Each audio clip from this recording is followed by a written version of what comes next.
ఈ రోజున చైతన్య నిత్యాన్నదానం అండ్ చైతన్య మనోవికాస్కి సహకరించిన దాతల్లో కృత హేమచంద్రకృష్ణ గారి వారు సంతృష్టిమైన సందర్భంగా వారి కుమార్తెలు అవ్వాల లక్ష్మి గారు, అలాగే పద్మావతి అండ్ లలిత గారు, వారికి మా చైతన్య మనోవికాస్ అలాగే చైతన్య నిత్యాన్నదానం జరిగిన వారికి ధన్యవాదాలు తెలియజేస్తున్నాను.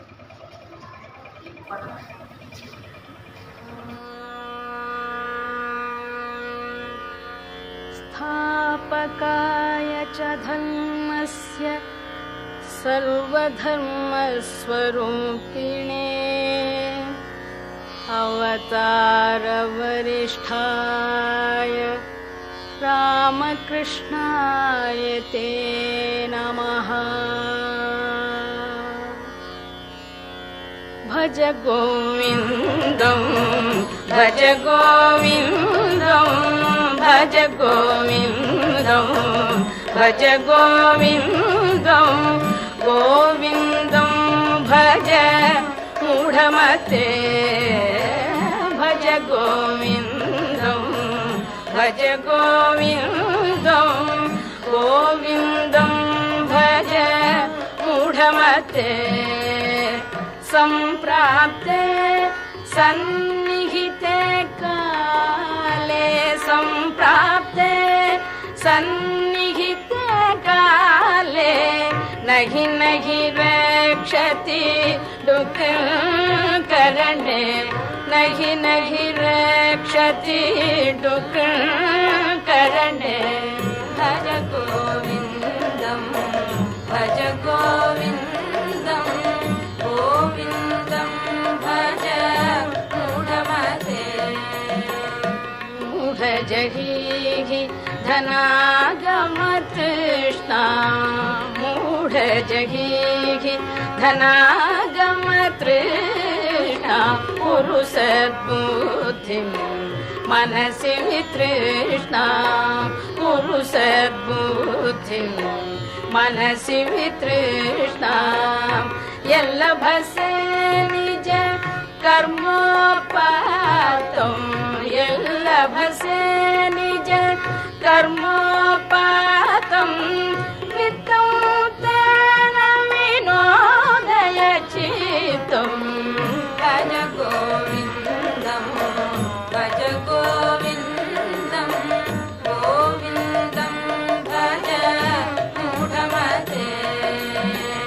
यावत्प्रीतोपार्जनशक्तः तावत् निज परिवारो रतः यावत्प्रीतोपार्जनशक्तः तावत् निज परिवारो रतः पश्चाज्जीवति जर्जरदेह पश्चाज्जीवति जर्जरदेह वार्तां कोऽपि न पृच्छति गेहे वार्तां कोऽपि न पृच्छति गेहे। भज गोविन्दं भज गोविन्दं गोविन्दं भज मूढमते।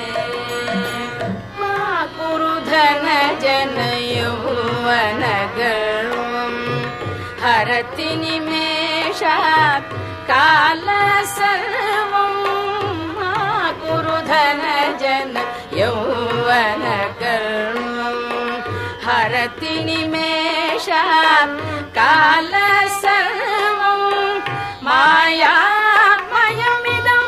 अखिलं हित्वा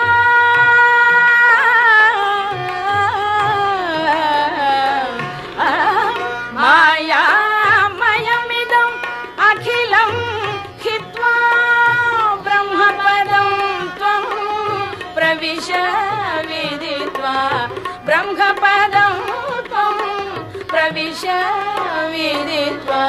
भज गोविन्दं भज गोविन्दं गोविन्दं भज मूढमते। सुर मूलनिवासः शय्याभूतलम् अजिनं वासः सुरमन्दिरतरु मूलनिवासः शय्याभूतलम् अजिनं वासः सर्वपरिग्रह भोगत्यागः सर्वपरिग्रह भोगत्यागः कस्य सुखं न करोति विरागः कस्य सुखं न करोति विरागः भज गोविन्दं भज गोविन्दं गोविन्दं भज मूढमते भगवद्गीता किञ्चिदधीता भगवद्गीता किञ्चिदधीता गङ्गाजललव कणिका पीता भगवद्गीता किञ्चिदधीता गङ्गाजललव कणिका पीता सकृदपि येन मुरारी सकृदपि येन मुरारी समर्च सकृदपि येन मुरारी समर्च क्रियते तस्य यमेन न चर्चा क्रियते तस्य यमेन न चर्चा भज गोविन्दं भज गोविन्दं भज गोविन्दं भज गोविन्दं भज गोविन्दं भज गोविन्दं गोविन्दं भज मूढमते पुनरपि जननं पुनरपि जननं पुनरपि मरणं पुनरपि जननं पुनरपि मरणं पुनरपि जननी जठरे शयनं